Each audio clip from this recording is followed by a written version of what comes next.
अस्सलाम वालेकुम नाज़रीन, आपकी खिदमत में हाज़िर है मुदस्सर हुसैन और आप देख रहे हैं मेरे यूट्यूब चैनल मुदस्सर हुसैन। नाज़रीन, आज एक ऐसे घर में मौजूद हूँ, मेरे सामने एक बेवा बहन और उनकी एक बेटी भी मौजूद है। आइए नाज़रीन, बहन की हकीकत सुनते हैं बहन की ज़बानी। अस्सलामु अलैकुम। वालेकुम अस्सलाम। मेरी बहन कैसी हो? ठीक हूँ, अल्लाह का शुक्र है। अच्छा मेरी बहन, आप अपनी हकीकत हमारे नाज़रीन को बताएं। हकीकत यही है कि अपना गुजर बसर करने के लिए मेहनत मजदूरी करती हूँ। खुद फैक्ट्री जाती हूँ, घर में बेटियाँ भी काम करती हैं, मैं खुद भी आके करती हूँ। इससे गुजर बसर होती नहीं है, लेकिन गुजारा सिर्फ यही है कि दुनिया को यही देख रहे हैं कि हम खुश हैं, बहुत खुश हैं, लेकिन बहुत मजबूर हैं। ये हमें पता है कि हम कितने मजबूर हैं, या हमारा अल्लाह जानता है। मेरे शोहर फोत हुए 7 माह हो गए उनको फोत हो गए। 7 साल वो बीमार रहे और मैंने सूद पे कर्जा उठाया। कर्जदार आज भी मुझे तंग करते हैं, क्योंकि जाहिर है उन्होंने लेना है, वो लेने आते हैं। जो मेरे पास नहीं है मैं दे नहीं सकती, बहुत मजबूर हूँ। अगर उनको देती हूँ तो बच्चों को रोटी कैसे दूँ? मेरा कमाने वाला कोई नहीं है, कमाने वाला चला गया दुनिया से। बच्चियां हैं, इनके रिश्ते करने हैं। मैंने मुदस्सर भाई से कहा है कि कोई अच्छा रिश्ता हो तो मुझे बताएं, मैंने अपनी बेटियों की शादियां करनी है। दूसरी बात यह है कि मेरे वसाइल नहीं है कि मैं कुछ देकर अपनी बच्चियों को भेज दूं। मैं अपने बहुत मुझे किसी से उधार भी मांगो तो अगले कहते तुम्हारा देने वाला तो है नहीं, कहाँ से दोगे? कंपनी में मेहनत करती हूँ, सुबह 7 बजे जाकर रात 8 बजे आती हूँ, लेकिन उसके वसाइल इतने नहीं है कि वो लोग हमारी कटौती इतनी करते हैं कि वो हमें पूरी पे नहीं देते। 6-7 हज़ार हमारे हाथ में पकड़ा देते हैं, पीस लॉस काट लिए, ये कर लिया, वो कर लिया, पैसे पूरे नहीं मिलते हैं। ये तो मुझे पता है ना, ये मेरे अल्लाह को पता है कि हम कैसे गुजारा करते हैं, कैसे नहीं करते हैं यहाँ बैठे हुए।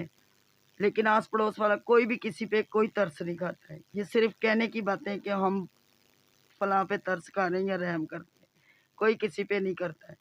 रिश्तेदार भी दूर हो जाते हैं जब गुर्बत आती है, और गुर्बत की वजह से माँ बाप, रिश्तेदार, ससुराल सब दूर है। इस टाइम मैं बिल्कुल तनहा हूँ, कोई भी नहीं है मेरा साथ देने वाला सवाए अल्लाह के। या खुद हिम्मत की हुई है घर में काम करना, या बाहर काम करती हूँ, काम करके अपना गुजारा गुजर बसर कर रहे हैं। अच्छा मेरी बहन, ये बता सकती हैं आपकी बेटियां कितनी पढ़ी लिखी हैं? मेरी बेटियां मैट्रिक पढ़ी हैं। बड़ी बेटी ने कंप्यूटर का डिप्लोमा किया है, वो भी गवर्नमेंट से करवाया है, वोकेशनल से। बच्ची मेरी ने किया है, लेकिन ये है कि हम गरीबों में यही है कि गरीब माँ हूँ, मैं इसको जॉब नहीं दिलवा सकती। जॉब के लिए सिफारिश चाहिए या रिश्वत चाहिए, लेकिन मेरे पास कुछ भी नहीं, क्योंकि आगे पढ़ाने के लिए कुछ नहीं है। तो मैं इनके लिए बच्ची का बेफार्म बनाने के लिए मेरे पास पैसे नहीं है।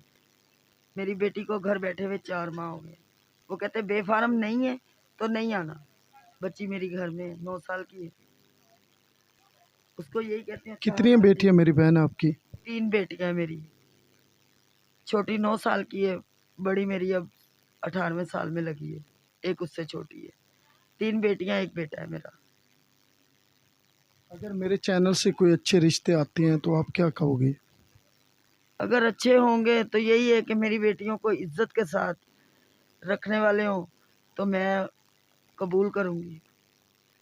मैं अपनी बेटी का देख दिखा करके रिश्ता करने को तैयार हो जाऊँगी, लेकिन ये है कि इज्जतदारों मेरी तरह ही भाई अब मेरी बच्चियों को इज्जत से रखे, मेरी बच्चियों को कोई तंगी ना हो, तो मैं करने को तैयार हूँ। मेरी बहन, पूरी दुनिया आपकी वीडियो देखेगी, क्या पैगाम देना चाहती हो? ज़ाहिर सी बात है, आप बेवा बहन हो, सुबह फैक्ट्री में काम करती हो और फिर उसके बाद ये जो मोतियों का काम करती हो। मैं तो आपको सलाम करता हूँ ऐसी बहनों को, ऐसी माँओं को जो मेहनत मशक्क़त करके इज़्ज़त के साथ अपने बच्चों को पर्दे के साथ रखती हैं और अल्लाह के आगे इल्तिजा करती हैं। अब आखिरी क्या पैगाम देना चाहती हो मेरी बहन? मैं यही पैगाम दूंगी पूरी दुनिया को कि अगर आप लोग साहिब हैसियत हो, अपने रिश्तेदारों में नज़र दौड़ाओ, अपने घर में नज़र दौड़ाओ।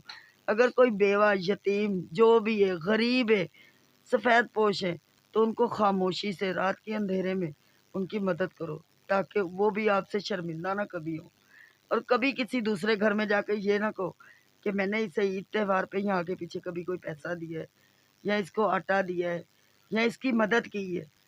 क्यों? ये सबसे बड़ी ज़िल्लत होती है कि उसकी मदद करनी और दूसरे घर जाकर बता देना, क्योंकि ऐसा मेरे साथ हो चुका है। मदद करके बाद में पूरी दुनिया में बता देना कि हमने इसकी मदद की है।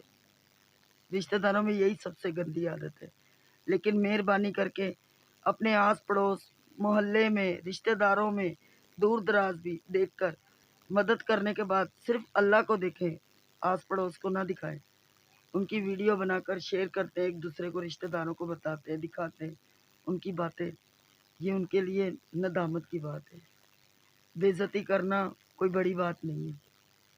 लेकिन मैं तो यही कहती हूँ कि मैंने तो हर काम अल्लाह पे छोड़ दिया है कि अल्लाह जो करेगा बेहतर करेगा। रिश्तेदारों से मैंने कोई उम्मीद नहीं रखी। क्यों? रिश्तेदार सिर्फ ताने मारते हैं, बातें करते हैं। रिश्तेदारों के दर पे मैं नहीं जाती। जब से मेरे शौहर बीमार हुए मैंने जाना छोड़ दिया, क्योंकि अपने ही रिश्तेदार उठकर कहते थे कि हमसे कुछ मांगने तो नहीं आए, इसलिए सबको छोड़ दिया। मेहनत करके 2 वक़्त की रोटी मिल जाती, खा लेते, नहीं है तो खामोशी से सो जाओ बस। नाज़रीन, आपने तमाम तर तफ़सीलात बहन की ज़बान से सुनी। इसी वीडियो के साथ मुदस्सर हुसैन को दीजिए इजाज़त। अल्लाह निगहबान।